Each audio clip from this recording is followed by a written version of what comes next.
हाय good morning.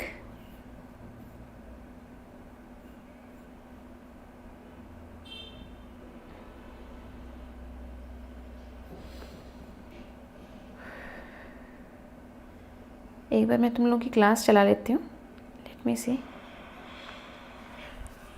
हाय, एक बार मैं तुम लोगों की क्लास चला लेती हूँ। लेट मी सी।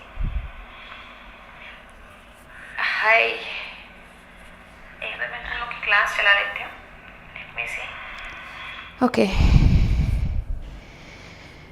हाँ, पता नहीं आजकल मैं छोटी छोटी बात पे थक जाती हूँ। जब से ये बैक पेन वाली चीज़ हुई है ना 2-3 दिन से, अभी नीचे बैठ के तुम लोगों का की एंटर कर रही थी, उतने देर में ही मैं थक गई। ये मेरा बैक पेन कर रहा है। Hi good morning, I am Ritu Ratewal. I teach you biology. This is a batch for 2022-2023. The batch's name is विजय भव. इसमें मैं आपको डिटेल्ड सिलेबस कराने की कोशिश करूँगी +1 +2 का, जितना हो सकता है बेस्ट ऑफ माई एबिलिटीज़, जो भी टाइम मिलेगा उसमें। आई होप आप लोगों को पूरा फ़ायदा मिलेगा। जितना टाइम आप यहाँ इन्वेस्ट कर रहे हैं उतना आपको रिटर्न भी मिलेगा। आज आप लोग पढ़ने आए हो रास, renin angiotensin aldosterone system, which is also called the hormonal control of kidney action, जिसके बारे में आज मैं तुम्हें बताऊंगी, जो कि एक्चुअली बहुत ही मज़ेदार टॉपिक है। सुनने में ऐसा लगता है पता नहीं क्या है, जब पढ़ते हैं तो एक्चुअली वो बहुत आसान और बहुत मज़ेदार होता है। आओ शुरू करते हैं। Welcome everybody, good morning. When will botany topics be done? कशिश, तुम पढ़ाऊंगी बेटा, बॉटनी भी पढ़ाऊंगी, थोड़ा हिम्मत जुटा लेने दो, बॉटनी पे भी आएंगे। Good morning everyone. चलिए शुरू करते हैं। ये नोट्स मैंने अभी तक आपको नहीं दिए हैं। टेक्निकल चीज़ों से मुझे थोड़ी डिफ़िकल्टी लगती है। इसको सेव करके पेन ड्राइव में डाल के टेलीग्राम पे देना हल्का सा मुश्किल लगता है। मैं गुरजीत सर को बोलूँगी प्लीज़ प्लीज़ मेरे लिए ये काम कर दो, तो वो आप लोगों को ये नोट्स प्रोवाइड कर देंगे। चलिए शुरू करते हैं। ओके, तुम लोग आजकल सोचते हो कि मैं हाथ से क्यों चेंज करती हूँ ये पैनल की स्लाइड्स। जो हमारा डॉगी है जोई, वो जो स्लाइड चेंजर है वो चबा गया, तो अब मेरे को वो नया मंगाना पड़ेगा। शुरू करते हैं भाई, हो जाए यार प्लीज़। हाँ, तो अच्छा, प्लस के कोर्स के बारे में जो बच्चे हर रोज़ पूछ रहे थे, प्लस का कोर्स क्या होगा 27 से प्लस का कोर्स लॉन्च कर रही हूँ मैं आपके। 27 मई से प्लांट फिजियोलॉजी शुरू कर रही हूँ। प्लांट फिजियोलॉजी शुरू कर रही हूँ। सबसे पहला चैप्टर, जो चैप्टर मैं तुम्हें काफ़ी बार पढ़ा भी चुकी हूँ, वन शॉट भी करा चुकी हूँ, लेकिन बहुत सारे बच्चों को वन शॉट में नहीं समझ में आता, तो डिटेल्ड लेक्चर होगा।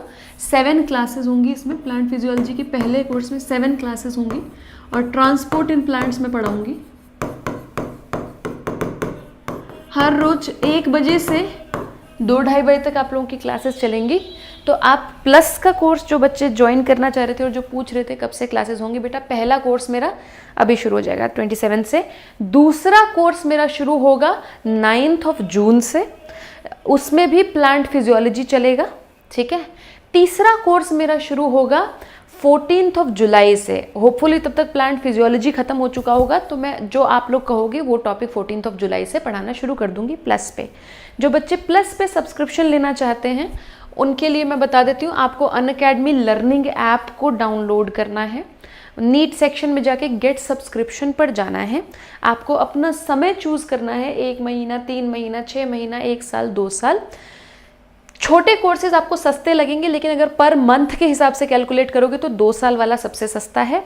आपको सब्सक्रिप्शन लेते हुए कोड डालना है, नीचे जगह होती है कोड की, कोड डालना है RITU। कोड डालने से आपको 10% ऑफ हो जाता है आपकी क्लासेस पे, प्लस आप मेरी क्लासेस से जुड़ जाते हो, ठीक है जी। वो ऑफर अभी भी चल रहा है, बम्पर ऑफर वाला जो था, जो मैं बताना बंद कर दिया था, ये अभी भी ऑफर है। यदि आप 1 साल का सब्सक्रिप्शन लेते हो तो आपको 2 महीने का सब्सक्रिप्शन एक्स्ट्रा मिलेगा नीट 2022 तक, ठीक है। नीट 2022 के बाद नहीं मिलेगा 2 महीने का एक्स्ट्रा, ठीक है। अगर आप 2 साल का सब्सक्रिप्शन लेते हो तो आपको 3 महीने का सब्सक्रिप्शन एक्स्ट्रा मिलेगा नीट 2023 तक, ठीक है जी। तो ये अभी चल रहा है, ये आपको कोड डालने से मिलेगा RITU, तो आप ये डाल देंगे। और ये 2021 वालों के लिए टेस्ट सीरीज चल रही है, ये आई होप तुम लोग दे रहे हो। मंडे, वेंसडे, फ्राइडे हर रोज़ सुबह 10 बजे ये टेस्ट सीरीज़ होती है। आई होप तुम लोग इसका पूरा फ़ायदा उठा रहे हो। चलो भैया, मतलब कि ये कल भी टेस्ट है 10 बजे। इसका जो शेड्यूल है वो आपको इसमें मिल जाता है, डिस्क्रिप्शन में मिल जाता है। इसके लिए मैंने अलग से क्लास भी बनाई थी। चलो, आज तुम्हें बहुत ही इंटरेस्टिंग टॉपिक सिखाऊंगी। कल मैं तुम्हें ये बता रही थी कि सूसू कैसे बनता है। याद है सूसू कैसे बनता है? I was talking about that. Then तुम्हें पता है कुछ बातें, पहले थोड़ी सी रास शुरू करने से पहले कुछ और बातें बताती हूँ। मैं ग्लोमेरुलर फिल्ट्रेशन रेट के बारे में बात कर रही थी। कुछ बच्चों के तो नाम देख के ही होश उड़ जाते हैं, जो नया बच्चा है उन्हें लगता है कि पता नहीं क्या है ग्लोमेरुलर फिल्ट्रेशन रेट। तो उनके लिए सिंपल सा सॉल्व करके बता देती हूँ। आपका हार्ट 1 मिनट के अंदर 5 लीटर ब्लड बॉडी को फेंकता है। 5 लीटर्स ब्लड। आपकी टोटल ब्लड वॉल्यूम कितनी है बेटा? टोटल 5 लीटर्स ही है। एक मिनट में पानी और मंगाती हूँ। अच्छा, अब मुझे समझ में आया मैं इतना टायर्ड क्यों फील कर रही हूँ। आज सुबह सुबह उठ के मैंने 4 पराठे खाए हैं, चटनी के साथ, मक्खन के साथ, मलाई के साथ, चाय के साथ। और वो पराठे मेरे पेट में ऐसे से तुम मचा रहे हैं। तुम्हें पता है खाना खाने से इतना आलस क्यों आता है? मैं तुम्हें वैसे पहले क्लासेस में भी बताया होगा। तुम्हारी बॉडी का एक मेजॉरिटी पार्ट ऑफ जो ब्लड है वो मेरे इंटेस्टाइन के आसपास पूल हो चुका है, ताकि वहाँ से डाइजेस्टेड फूड मटेरियल को वो एब्जॉर्ब कर सके। तो मेरे ब्रेन को इस वक्त कम ब्लड मिल रहा है, इसलिए मैं बहुत ऐसे हो रहा है, हाय मैं बैठ जाऊँ, हाय मुझे खड़े होना पड़ रहा है। समझ रहे हो? It is this situation. 1 minute रुको दीदी, 1 गिलास पानी दे दो। तो ये पराठों का असर है, कमर दर्द का असर नहीं है। अब सुनो, 5 लीटर ब्लड हार्ट फेंकता है 1 मिनट में। ठीक है जी, इसको क्या बोलते हैं? Cardiac output. जिन बच्चों ने मेरी सर्कुलेटरी सिस्टम की क्लास लगाई हुई होगी उनको पता होगा। कार्डियक आउटपुट देखो भैया, नाम से ही इतना आसान है। कार्डियक मतलब दिल, आउटपुट मतलब जो वो बाहर फेंक रहा है। 1 मिनट में हार्ट कितना ब्लड बाहर फेंकता है? Thank you. 1 मिनट जरा पानी पी लें।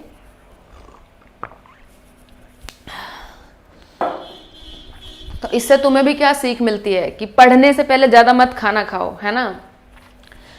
कार्डियक आउटपुट, दिल का आउटपुट। 1 मिनट के अंदर दिल कितना ब्लड फेंकता है बॉडी को, वो कार्डियक का आउटपुट है, हार्ट का आउटपुट है। वो कितना है? ऑलमोस्ट आपका जितना टोटल ब्लड वॉल्यूम होता है उतना फेंक देता है। 5 लीटर्स। एक बार में नहीं फेंकता है 5 लीटर्स। आपको पता है दिल जितनी बार धड़कता है उतनी बार ब्लड फेंकता है ना। तो एक बार में 1 मिनट में कितनी बार धड़कता है? 72 टाइम्स के आसपास धड़कता है। हार्ट बीट कितनी है रे तुम्हारी? एक तो जब मैं बात कर रही हूँ ना तो दिमाग खोल के सुन लिया करो। अपना ये जो कॉर्टेक्स से आगे वाला चलाया करो, ठीक है? ध्यान से सुना करो, आंसर्स खुद बनाया करो, मेरे आंसर्स देने का वेट मत किया करो। तो 72 टाइम्स पंप करके 5 लीटर फेंक पाता है। एक बार में 5 लीटर नहीं फेंक देता है, एक बार में तो 70 ml के आसपास फेंकता है, 70 ml के आसपास फेंकता है। जब 70 ml फेंकी जा रहा है 72 टाइम्स जब फेंक देगा तो अराउंड 5 लीटर फेंक देगा। तो ये ब्लड जाता है अलग अलग ऑर्गन्स को। इसमें से कुछ ब्लड मान लो लिवर को चला गया, है ना, कुछ ब्लड किडनी को चला गया, कुछ ब्लड किडनी को चला गया। किडनी को कैसे जाएगा? रीनल आर्टरी के थ्रू जाएगा। तो कितना ब्लड दोनों किडनीज को जाता है? जब मैं सिंगल किडनी बना रही हूँ इसका मतलब सिंगल किडनी नहीं है, इसका मतलब 2 किडनीज हैं। तो यहाँ पे एक और बना लो, चाहे तो मन करे तो एक और किडनी बना लो। दोनों किडनीज को कितना ब्लड जाता है? इस 5 लीटर में से कितना ब्लड जाता है बेटा? दोनों किडनीज को मिला के जाता है 1100 to 1200 ml। दोनों किडनीज को जाता है, एक किडनी को नहीं, दोनों किडनी को। तो बेटा जितना ब्लड हार्ट ने फेंका उसका 1/5 तो किडनीज ने ही ले लिया। 5 लीटर फेंका, 5000 ml फेंका, 1000 ml से ज्यादा तो किडनी ने ले लिया। तो अराउंड 1/5 ऑफ कार्डियक आउटपुट। क्या ये एनसीईआरटी में है? ये बिल्कुल एनसीईआरटी में है। 1/5 ऑफ द कार्डियक आउटपुट जो है किडनीज के पास चला गया। इसमें से कितना, जैसे ब्लड आया अंदर, ब्लड आया, इसमें से नेफ्रॉन के थ्रू ये कुछ लिक्विड ले लेती है, नेफ्रॉन के थ्रू कुछ लिक्विड ये यहां से यहां ले लेते हैं, ठीक है। जो फिल्ट्रेट या जो लिक्विड, देखो इसमें से एक तो सेल है, एक प्लाज्मा है ना। ब्लड में क्या होता है ये तो सबको पता है ना, ब्लड क्या है, फॉर्म्ड एलिमेंट्स है एंड प्लाज्मा है। प्लाज्मा में क्या है बेटा, पानी है, आयंस हैं और प्रोटीन्स हैं। जिसको ये बात नहीं पता ये लिख लो, जो बच्चा ये नहीं जानता लिख लो। देखो ये बेसिक्स हैं, जब तक ये नहीं आएंगे तब तक तुमको आगे का चैप्टर नहीं, मतलब तुमको ह्यूमन फिजियोलॉजी नहीं आएगी, बेसिक्स हैं यार। फॉर्म्ड एलिमेंट्स माने आरबीसी, डब्ल्यूबीसी, प्लेटलेट। देखो ठीक है, अब ये तो निकलते नहीं, नेफ्रॉन इनको तो ले नहीं सकता, फॉर्म्ड एलिमेंट्स नहीं जा पाते। जो फिल्ट्रेट बनता है जो ब्लड में से, ये ग्लोमेरुलस है, ये बोमेन्स कैप्सूल है। तो बोमेन्स कैप्सूल में जो आएगा ग्लोमेरुलस में से वो क्या क्या आएगा, पानी आएगा, आयंस आएगा, प्रोटीन नहीं आता क्योंकि प्रोटीन काफी बड़े होते हैं, वो आ ही नहीं पाते। प्लस और यूरिया के साथ, यूरिया होता है यहाँ पे, और सारे कुछ ग्लूकोज होता है, थोड़ा ग्लूकोज भी आ जाता है। प्लाज्मा में ये सब चीजें भी तो तैर रही है ना, ये सब चीजें यहाँ पे आ जाती हैं। समझ में आ गया। तो जो यहाँ पर लिक्विड आया ब्लड में से निकल के, ये ग्लोमेरुलस है ना, जो लिक्विड यहाँ पर आया निकल के, ठीक है जी, इसको बोलते हैं फिल्ट्रेट। कौन सा फिल्ट्रेट, ग्लोमेरुलर फिल्ट्रेट।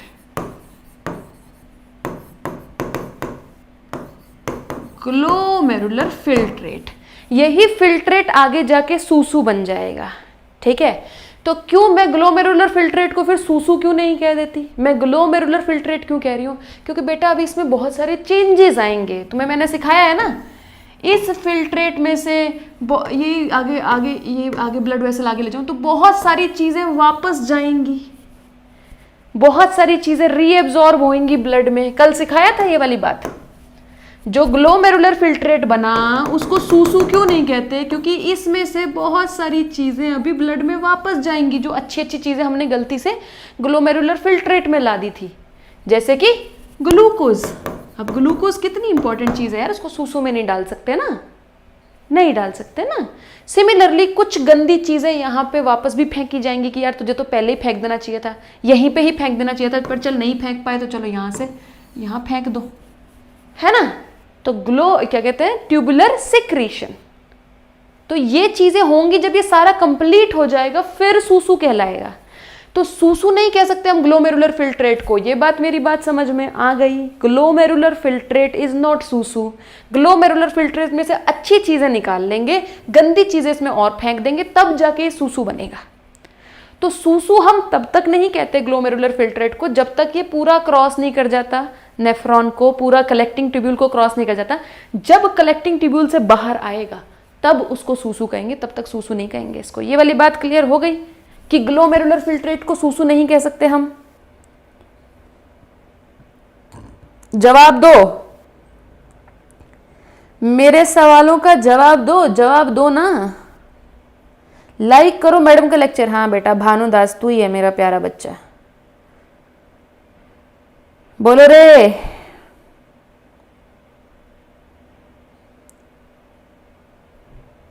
प्रांजल रोज ये कमेंट करता है, मैम आप समझाओ और समझ में ना आए, ऐसा हो नहीं सकता। वाह बेटा। स्टोन प्रॉब्लम कैसे होती है बेटा, सिखाऊंगी अभी, स्टोन प्रॉब्लम पे आएंगे। ये बताओ इतना समझ में आ गया कि ग्लोमेरुलर फिल्ट्रेट सूसू नहीं होता। देखो मुझे तुम लोगों से क्या चाहिए, हाँ मैं एनसीईआरटी भी पढ़ा दूंगी, एनसीईआरटी भी पढ़ा दूंगी। मुझे तुम लोगों से क्या चाहिए, देखो मेरे को पसंद नहीं फालतू का कंपटीशन करना किसी से भी।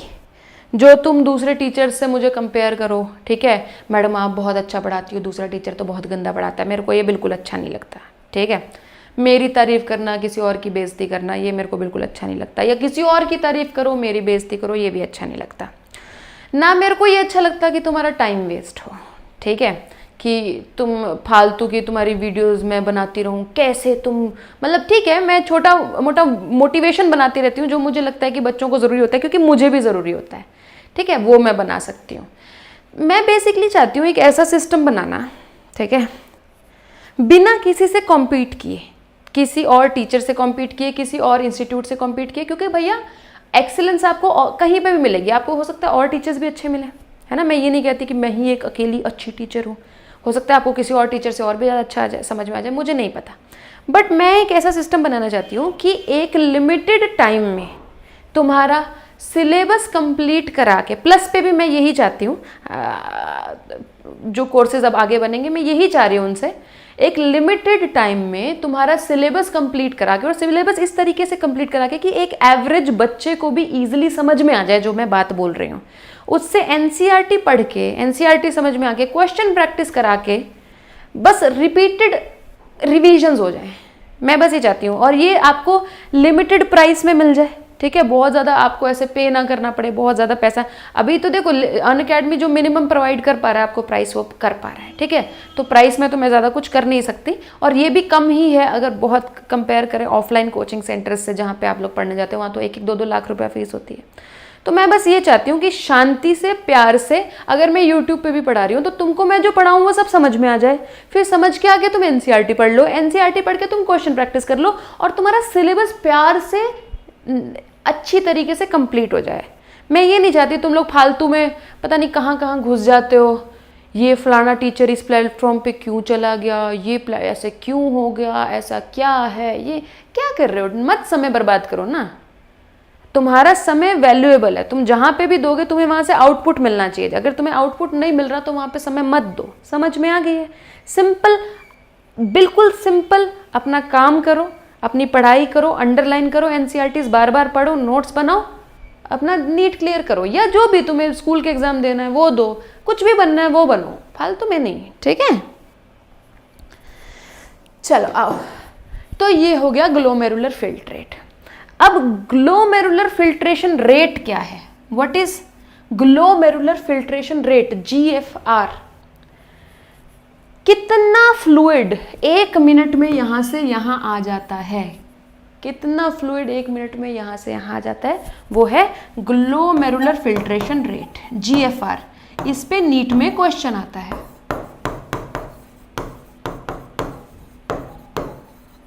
इस पे नीट में क्वेश्चन आता है, शॉर्ट फॉर्म है इसकी GFR, glomerular filtration rate. Rate क्या होता है? कोई भी चीज किस स्पीड से आ रही है। तो बेटा 1 मिनट में 125 ml पानी यहां से निकल जाता है, तो ये है आपका 125 ml पर मिनट। अगर इसको एक दिन में कैलकुलेट करें तो ये है 180 लीटर प्रति दिन। तो आपको नीट में ये भी आ सकता है, आपको नीट में ये भी आ सकता है। आपको दोनों ही पता होने चाहिए, 1 मिनट में कितना GFR है और 1 दिन में कितना GFR है। क्लियर है? GFR क्या है? ग्लोमेरुलर फिल्ट्रेट बनने का रेट क्या है? लिख लो इसको, नोट डाउन कर लो।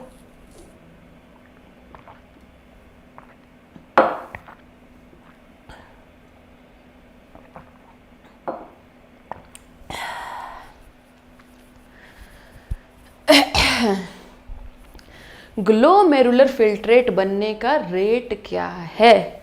125 ml 1 मिनट में, 1 दिन में 180 लीटर। पर इतना सूसू तो नहीं बनता, वो हमें पता चल गया कि जब 180 लीटर यहाँ पे आ रहा है 1 दिन में, तो बेटा most of the water is reabsorbed in the blood. Most of the water is reabsorbed in the blood, जिसको हम ट्यूबुलर रीएब्जॉर्प्शन कहते हैं। कितना पानी रीएब्जॉर्ब हो जाता है, ब्लड में वापस चला जाता है? 99% of the water goes back reabsorbed.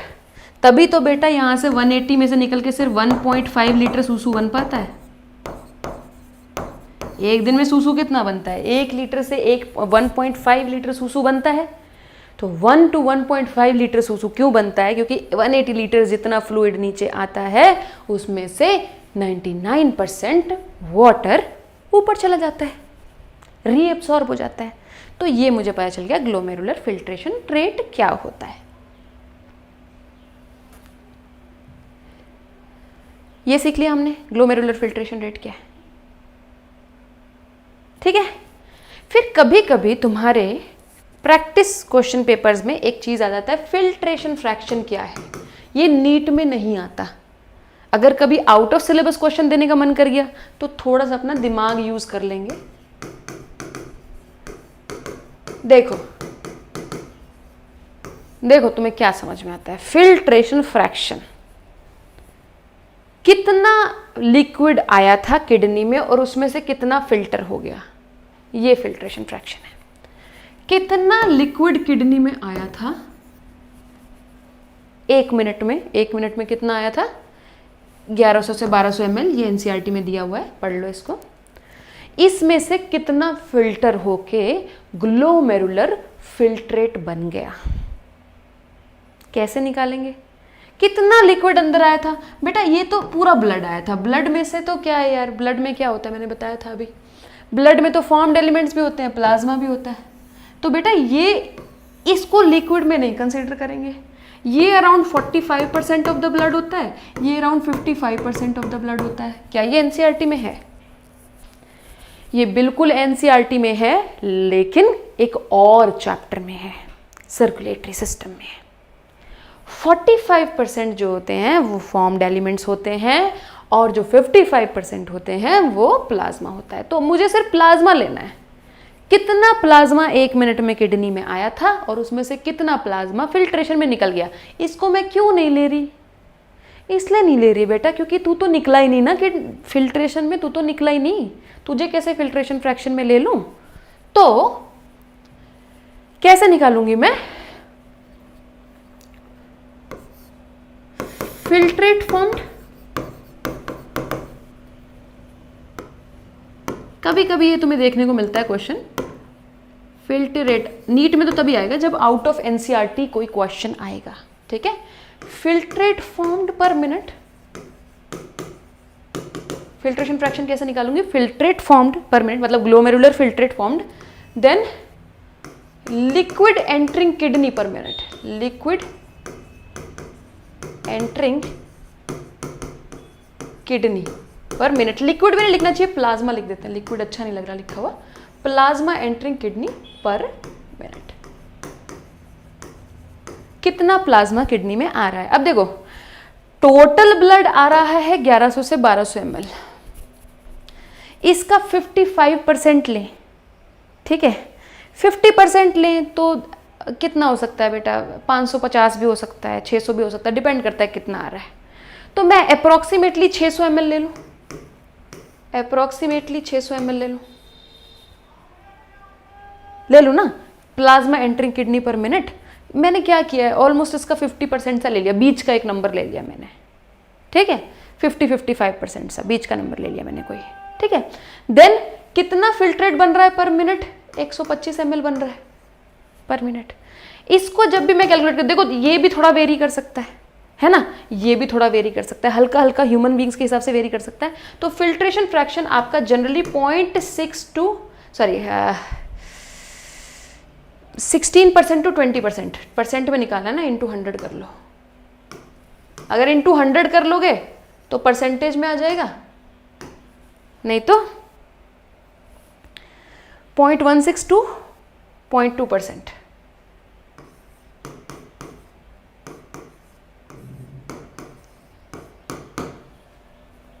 Percent नहीं यार, फ्रैक्शन है ऐसा। अगर परसेंट में निकालना है तो 16% टू 20%।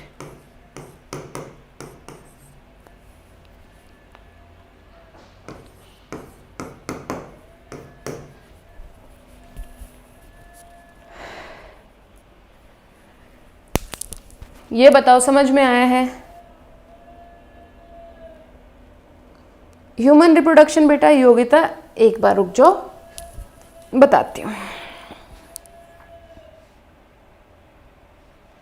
समझ में आ गया फिल्ट्रेशन फ्रैक्शन कैसे फिल्ट्रेशन फ्रैक्शन कैसे निकालते हैं?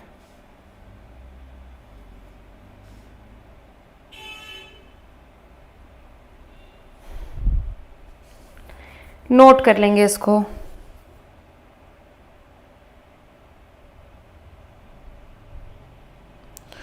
जल्दी से नोट करेंगे, कोई भी बच्चा बिना कॉपी के नहीं बैठेगा क्लास में, बिना नोट करे कोई भी बच्चा यहाँ पे नहीं रहेगा। नोट करेंगे फिल्ट्रेशन फ्रैक्शन क्या होता है, नोट करेंगे ग्लोमेरुलर फिल्ट्रेट रेट क्या होता है, ग्लूकोसूरिया में ग्लूकोज यूरिन में कैसे आता है। अरुण गुड क्वेश्चन, इसका आंसर करेंगे बेटा पर अभी नहीं करेंगे। कुछ प्रोटीन छोटे होते हैं बेटा, देखो डॉक्टर राठौर, सत्य ये है कि हल्का सा प्रोटीन आ जाता है कभी कभी, ठीक है, लेकिन एनसीईआरटी के अनुसार नहीं आता, तो हम एनसीईआरटी के अनुसार चलेंगे कि नहीं आता। बेटा 0.16 से 0.2 के बीच में होगा, कोई भी नंबर आ सकता है।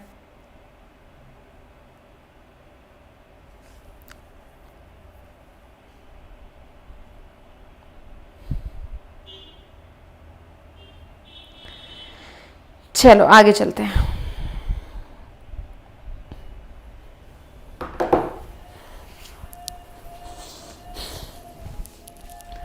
यहाँ पे दो इंपॉर्टेंट कॉन्सेप्ट हमने सीख लिए, ग्लोमेरुलर फिल्ट्रेशन रेट का 125 ml प्रति मिनट का और फिल्ट्रेशन फ्रैक्शन का।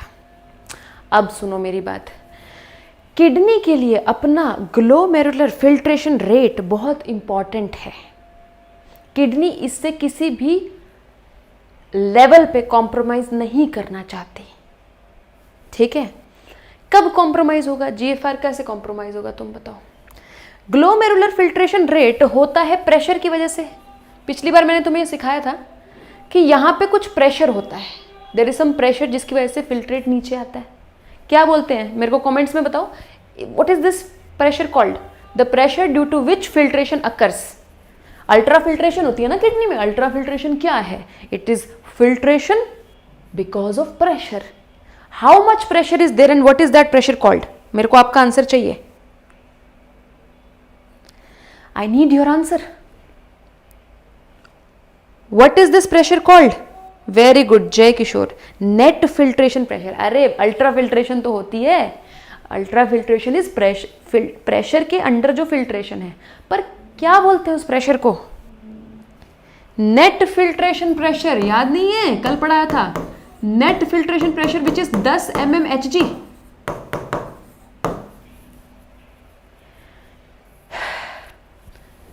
नेट फिल्ट्रेशन प्रेशर के अंडर ही तो प्रेशर फिल्ट्रेशन हो रही है ना।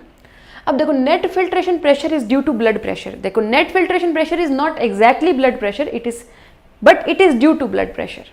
जितना यहाँ पे ब्लड प्रेशर होगा, जितना यहाँ पे ब्लड प्रेशर होगा, उतना ही यहाँ पे नेट फिल्ट्रेशन प्रेशर भी होगा। अब तुम कहोगे मैडम नेट फिल्ट्रेशन प्रेशर और ब्लड प्रेशर में क्या रिलेशन है? मैं तुम्हें सिखा देती हूँ, ये सिखाना जरूरी है। आओ देखते हैं, सुनो।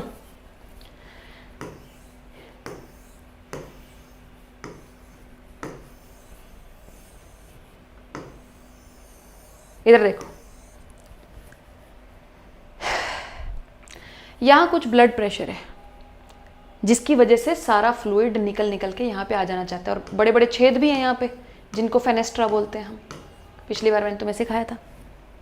उनकी वजह से सारा फ्लूइड कूद के यहां आ जाना चाहिए। तो एक प्रेशर जो कि फिल्ट्रेशन को सपोर्ट कर रहा है is blood pressure which is in the glomerulus. इसके ब्लड प्रेशर को कहते हैं हम ब्लड कोलॉइडल, थोड़ा फैंसी नाम है, osmotic pressure. Colloidal, sorry, blood colloidal osmotic pressure तो कुछ और होता है। इसके प्रेशर को हम बोलते हैं जीबीएचपी, ग्लोमेरुलर हाइड्रोस्टैटिक GBHP।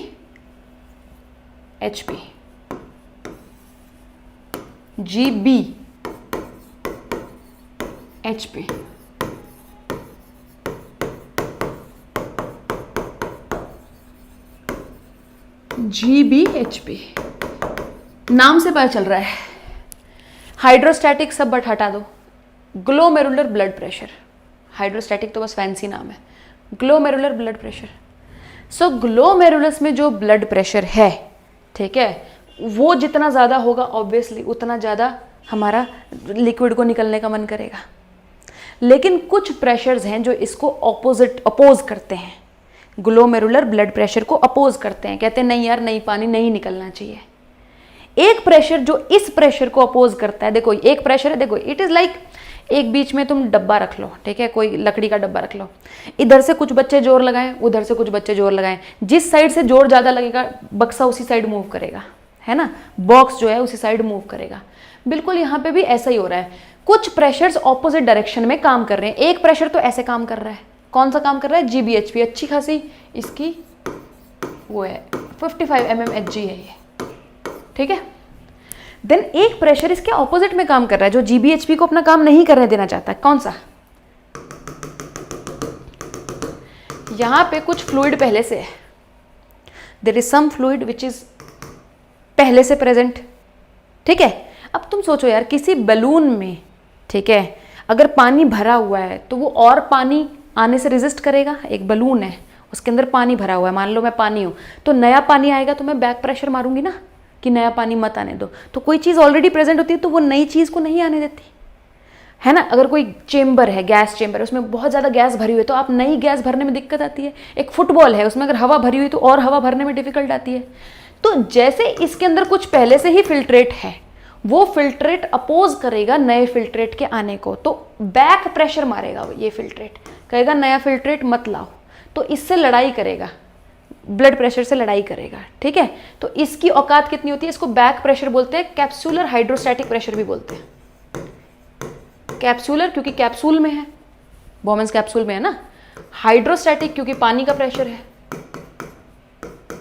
या बैक प्रेशर बोलते हैं,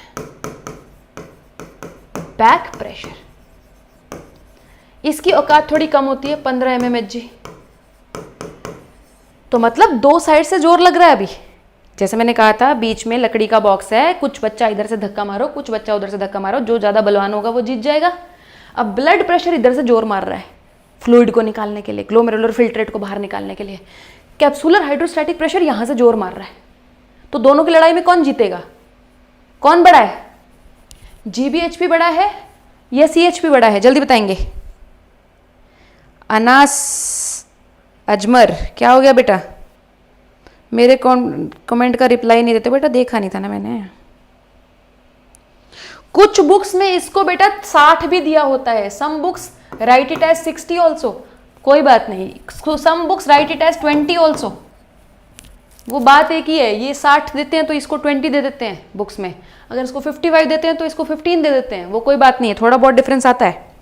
ऑफ कोर्स GBHP बड़ा है, तो मतलब अभी भी फ्लूइड इधर निकलने के चांसेस हैं, फ्लूइड इधर निकलने के चांसेस है ना, क्योंकि जो वापस धक्का दे रहा है वो कमजोर है, जो इधर धक्का दे रहा है वो स्ट्रांग है।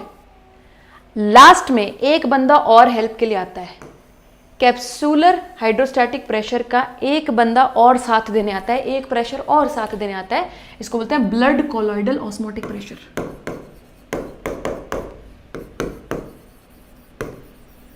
BCOP। वो कहता है कि तू हार रहा है, कैप्सूलर हाइड्रोस्टैटिक प्रेशर, तू हार रहा है तो अब मैं तेरा साथ दूंगा। अगर ये इसका साथ दे रहा है तो ऑब्वियसली ये भी बैक पुश मारेगा। तो अब देखते हैं ये क्या करता है, ब्लड कोलॉइडल ऑस्मोटिक प्रेशर क्या होता है। जिन बच्चों ने मेरे पहले लेक्चर्स नहीं लगाए उन्हें ये बात नहीं पता होगा कि पानी एक पति की तरह है और पानी की होती हैं बहुत सारी बीवियां। Water is like a husband and water has many wives. इनकी वाइव्स को बोलते हैं ऑस्मोलाइट।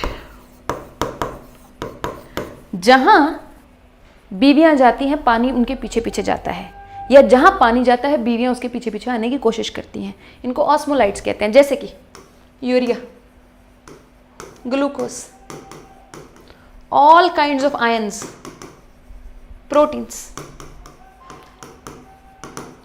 एवरीथिंग, ठीक है।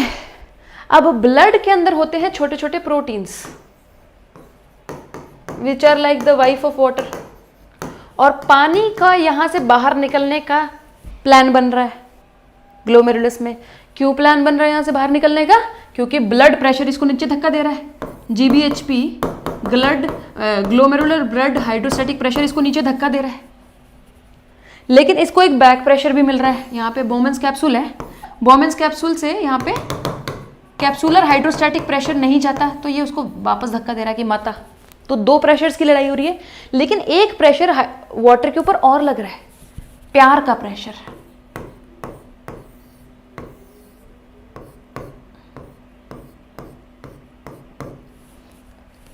प्रोटीन कहता है कि ना जाओ सैया छुड़ा के भैया, ठीक है। प्रोटीन कहता है यार मत जाओ, तुम जा रहे हो, मैं तो तुम्हारे पीछे आ नहीं सकती। क्यों? क्योंकि यहाँ पे जो फेनेस्ट्रा हैं, जो छेद है वो बहुत छोटे हैं, तुम तो निकल जाओगे, मैं नहीं निकल पाऊंगी, तो मत जाओ ना। तो प्रोटीन इसको मना करता है जाने से, तो एक प्रेशर वापस और लगता है। ब्लड प्रेशर के अगेंस्ट अब दो प्रेशर हो गए। पहला CHP कैप्सूलर हाइड्रोस्टैटिक प्रेशर जो वापस धक्का मार रहा है। Second BCOP blood colloidal osmotic pressure, blood colloidal osmotic pressure BCOP। इसकी औकात होती है अराउंड 30 mmHg की। अब नेट फिल्ट्रेशन प्रेशर निकालना तुमको आ गया। अब सिंपल है नेट फिल्ट्रेशन प्रेशर निकालना। नेट कितना प्रेशर बचा? देखो ऑब्वियसली जो नीचे जाने वाला प्रेशर है वो ज़्यादा स्ट्रांग होगा, तभी तो फिल्ट्रेशन होती है, नहीं तो फिल्ट्रेशन ही ना हो, है ना। तो कैसे हम निकालते हैं? ब्लड प्रेशर में से निकाल देते हैं GBHP माइनस, ये दो उल्टे प्रेशर माइनस कर देते हैं, CHP and BCOP। CHP plus BCOP। CHP और BCOP ऑपोजिट है, उसमें से माइनस कर दो तो भी कुछ नहीं बिगाड़ पाओगे। ये 55 है, ये कितना था 15, ये कितना था 30, 45 ही हो पाओगे, तो 10 mmHg आ गया। ये 10 mmHg नेट फिल्ट्रेशन प्रेशर है। ये सारी स्टोरी मैंने सिर्फ तुम्हें ये बताने के लिए बताई है कि net filtration pressure is not exactly blood pressure, लेकिन ये ब्लड प्रेशर पर डिपेंड करता है। जितना ज़्यादा ब्लड प्रेशर होगा उतना ज़्यादा NFP बढ़ेगा, क्योंकि देखो ब्लड प्रेशर की वजह से तो NFP आ रहा है ना। ये क्लियर है? आई मम्मी, क्लियर है मेरे बच्चों?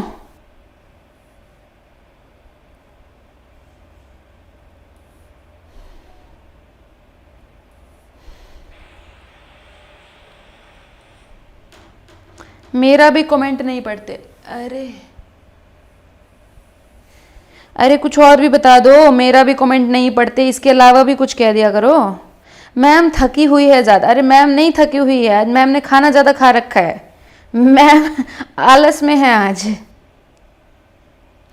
प्लस पे कब चालू हो रहा है? अभी तो आंसर किया था बेटा, क्लास की शुरुआत में ही आंसर किया था मैंने तुम लोगों को।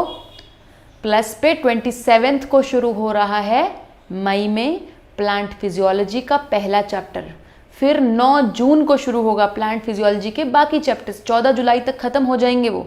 फिर 14 जुलाई को एक नया कोर्स शुरू होगा, जो तुम कहोगे वो पढ़ा दूंगी उसमें।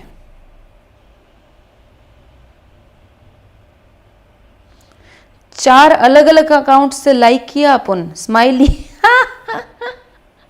बहुत बढ़िया बहुत बढ़िया। मुझे ये तो बता दो समझ में आया कि नहीं। Doubt why ureotelism is seen in some fishes despite having abundance of water. बहुत सही क्वेश्चन है ये कि भैया यूरिया क्यों रिमूव करती हैं ऐसी फिश जिनके आसपास बहुत सारा पानी भी है।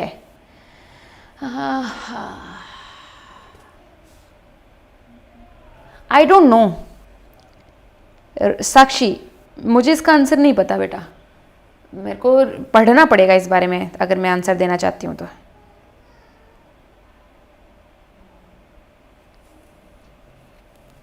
मुझे ये तो बताओ समझ में आ गया कि नहीं। अब ऐसे फालतू के कमेंट्स, मोटे हो गए हो मैम, सिंदूर क्यों नहीं लगाया मैम, कैसे कैसे कमेंट्स करते हो, ये तो बता दो ये समझ में आया कि नहीं।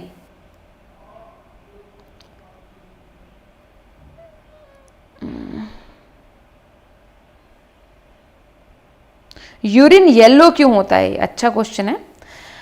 यूरिन येलो क्यों होता है बच्चों? एक बच्चा पूछ रहा है यूरिन येलो क्यों होता है। वैसे तो ये कॉन्सेप्ट मैं नहीं बताने वाली थी, लेकिन चलो अब बता देती हूँ, पूछ ही लिया है तो।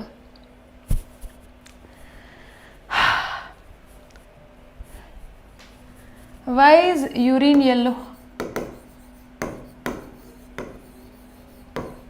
उससे भी अच्छा क्वेश्चन, पॉटी येलो क्यों होती है?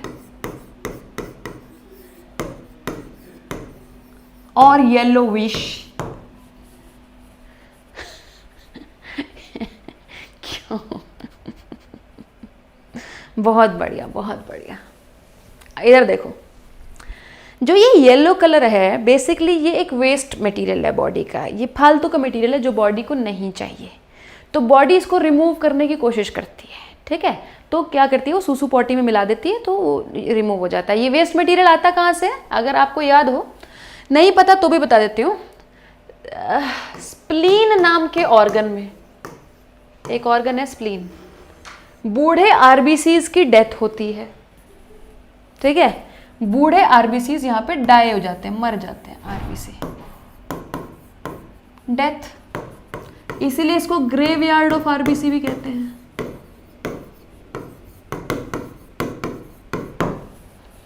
ठीक है जी। तो आरबीसी के अंदर से जब आरबीसी टूटता है तो इसके अंदर से हीमोग्लोबिन नाम का पदार्थ निकलता है। हीमोग्लोबिन का कलर रेड होता है, लेकिन जब हीमोग्लोबिन ब्रेक डाउन करेगा, अब यहां से मैं ब्लड वेसल बना रही हूं, जब हीमोग्लोबिन ब्रेक डाउन करेगा तो ये विनब्लास्टिन नहीं, हाय क्या बोल रही हूँ, क्या नाम बोलते हैं इस केमिकल को यार, विनब्लास्टिन कहाँ से याद आ गया, एंटी कैंसर ड्रग याद आ गई मेरे को, क्या बोलते हैं, यूरोबिलिन एंड नाम भूल गई मैं, जो बनता है यहाँ पे, लिखना एक बार कमेंट सेक्शन में, नाम लिखो यहाँ पे क्या बनता है टूट के, हीमोग्लोबिन टूट के, हाँ बिलीरुबिन बिलीवर्डिन बिलीरुबिन बिलीवर्डिन नाम के केमिकल बनाता है।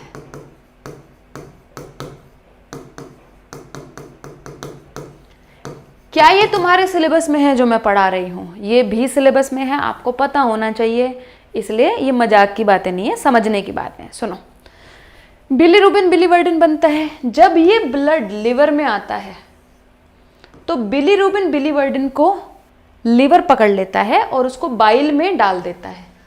ये लिवर सेल है, हिपैटोसाइट है, तो यहाँ पे बाइल में बाइल में डल जाता है, ठीक है। तो बाइल में काफ़ी सारा बिलीरुबिन बिलीवर्डिन निकल जाता है, लेकिन सारा का सारा बाइल में नहीं कन्वर्ट होता, कुछ ब्लड में ही रह जाता है, ठीक है। तो जो बचा हुआ बिलीरुबिन बिलीवर्डिन है वो ब्लड उसको कन्वर्ट करता है, जैसे आगे जाके वो उसको यूरोबिलिन नाम के केमिकल में कन्वर्ट कर देता है, जो कि सूसू के थ्रू निकल जाता है बाहर, इसी की वजह से सूसू येलो होता है, ठीक है।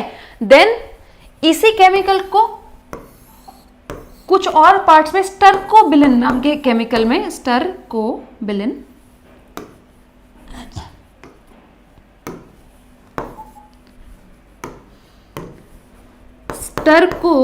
नाम का केमिकल बना के पॉटी में निकाल दिया जाता है, ठीक है। तो इनकी केमिकल्स की वजह से ये कलर, ये दोनों ही येलोविश कलर के होते हैं, यूरोबिलिन और स्टर्कोबिलिन। आंसर मिल गया, ये भी नोट डाउन कर लो। क्वेश्चन पता है क्या आएगा इस पूरे जो मैंने स्लाइड बनाई है, इसमें से क्वेश्चन पता है क्या आएगा, which organ is called the graveyard of RBC, which organ forms bile, ठीक है। These chemicals they are also called bile pigments, इनको बाइल पिगमेंट्स भी कहते हैं क्योंकि बाइल में चले जाते हैं ना।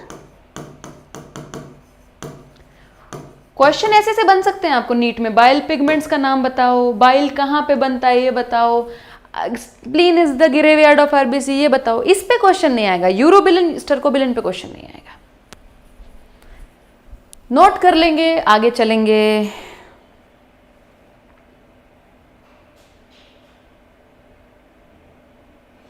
वन किडनी डोनेट कर दो तो यूरिन कम होगा। देखो हमारी बॉडी की यही बहुत खास बात है डॉक्टर राठौड़, आपकी किडनी अगर एक खराब हो जाए या आप एक डोनेट कर दो तो आपके यूरिन प्रोडक्शन पे फर्क नहीं पड़ता है, बहुत ही थोड़ा फर्क पड़ता है। आपकी जो एक किडनी बची हुई है वो इनलार्ज हो जाती है एंड 80% जो दोनों किडनीज का फंक्शन है, जैसे 100% अगर दोनों किडनीज करती है तो 80% तक काम संभाल लेती है आपकी single kidney. This is the beauty of your body.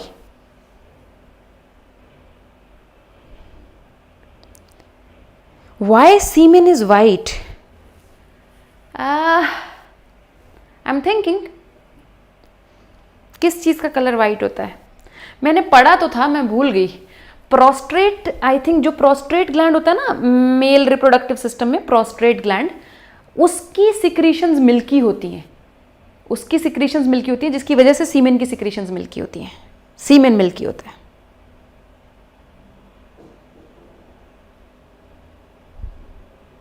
और कुछ? चलो देखो भैया, एक टॉपिक आज अपने को करना था इस क्लास का नाम चेंज करवाना पड़ेगा। ये सब पढ़ाने के बाद मुझे तुम्हें आज एक टॉपिक पढ़ाना था, रास, जो मैं अब नहीं पढ़ा सकती क्योंकि ऑलरेडी 50 मिनट की क्लास हो गई है। सो रास जो कि आज क्लास का नाम था, अभी क्लास का नाम चेंज करवाना पड़ेगा, ग्लोमेरुलर फिल्ट्रेशन रेट रखना पड़ेगा इस क्लास का नाम। ये मैं तुम्हें कल पढ़ाऊंगी, ठीक है। परसों 10 बजे मैं तुम्हें पढ़ाऊंगी functions of the tubules, functions of renal tubule, जिसमें हम स्पेसिफिकली पढ़ेंगे कि पीसीटी से क्या होता है, डीसीटी से क्या होता है, लूप ऑफ हेनले में क्या होता है। फिर उससे अगले दिन हम पढ़ेंगे काउंटर करंट मैकेनिज्म, जिसपे से बहुत सारे क्वेश्चन आते हैं। जितना मुश्किल काउंटर करंट मैकेनिज्म तुम लोगों को लगता है कि है, उतना ही ये आसान है, और इस पे क्वेश्चन तो बिल्कुल ही आसान आते हैं। तुम्हें ना भी समझ में आए, हालांकि समझ तो आएगा तुम्हें क्लास में, बट जो नीट में क्वेश्चन आएगा वो इतना आसान आएगा कि तुम पछताओगे कि मैं क्यों नहीं पढ़ा यार, इतना इजी क्वेश्चन आ गया, ठीक है। ये एंड अंत में आएगा, लास्ट आएगी डिजीजेस किडनी की, जिसमें एक बच्चा पूछ रहा था किडनी स्टोन्स कैसे होते हैं, ये कैसे होते हैं, डिजीजेस पढ़ेंगे, अदर एक्सक्रीटरी ऑर्गन्स पढ़ेंगे और हमारा चैप्टर खत्म हो जाएगा, ठीक है। तो कितने हो गए लेक्चर? एक लेक्चर कल का, फिर परसों का, फिर उससे अगले दिन का, फिर उससे अगले दिन का, 4 लेक्चर्स का चैप्टर ये बच गया है, ठीक है। सो अगर हम तमीज़ से पढ़ेंगे, ठीक है, टाइम लगा लगा के पढ़ेंगे, तो होपफुली हमारा चैप्टर ये कंप्लीट हो जाएगा 4 दिनों में, और ह्यूमन रिप्रोडक्शन उसके बाद शुरू कर देंगे। चलो, आई होप तुम लोगों को बहुत मज़ा आया है, तुम्हारे बहुत सारे डाउट्स क्लियर हुए हैं, तुम्हारा एंटरटेनमेंट हुआ है बायोलॉजी के व्यू से। मतलब सिर्फ एंटरटेनमेंट करना है तो कॉमेडियंस की क्लास लगाओ, लेकिन बायोलॉजी पढ़ते पढ़ते एंटरटेनमेंट हुआ है तो ये मेरे लिए खुशी की बात होगी। I'll see you tomorrow. Thank you so much for attending my class. अगर आपको ये लेक्चर अच्छा लग रहा है तो आप इस वीडियो को लाइक कर सकते हैं, और अगर आप ये रेगुलर क्लासेस चाहते हैं तो आप इस चैनल को सब्सक्राइब कर लीजिए। और क्या कहते हैं, एक परफेक्शनीट करके चैनल है हमारा, परफेक्शन स्पेलिंग तुम्हें पता है, आगे नीट लिख दो, वहाँ पे भी मैं क्लासेस लेना चालू करूँगी, वो उसको सब्सक्राइब कर लो। जब ये चैप्टर खत्म करने के बाद इसका जो असाइनमेंट दूंगी वो तुम्हें टेलीग्राम पे मिलेगा। टेलीग्राम का लिंक है ऋतु रतेवाल, यहाँ पे आ जाएंगे, यहाँ ज्वाइन कर लेंगे, यहाँ पे मैं आपको इसका असाइनमेंट दे दूंगी। प्लस का सब्सक्रिप्शन लेने के लिए यदि कोई डाउट है, कुछ है, तो आप मेरी हेल्पलाइन पे कॉल कर सकते हैं। हेल्पलाइन अभी नहीं चली है तो अभी कॉल ना ही करो तो ठीक है, जब चल जाएगी तब कॉल कर लेना, ठीक है। अभी कुछ समय लगेगा, 2-4 दिन, बंदा ढूंढ रही हूँ मैं हेल्पलाइन उठाने के लिए, कॉल उठाने के लिए। चलो, thank you so much, bye, I will see you.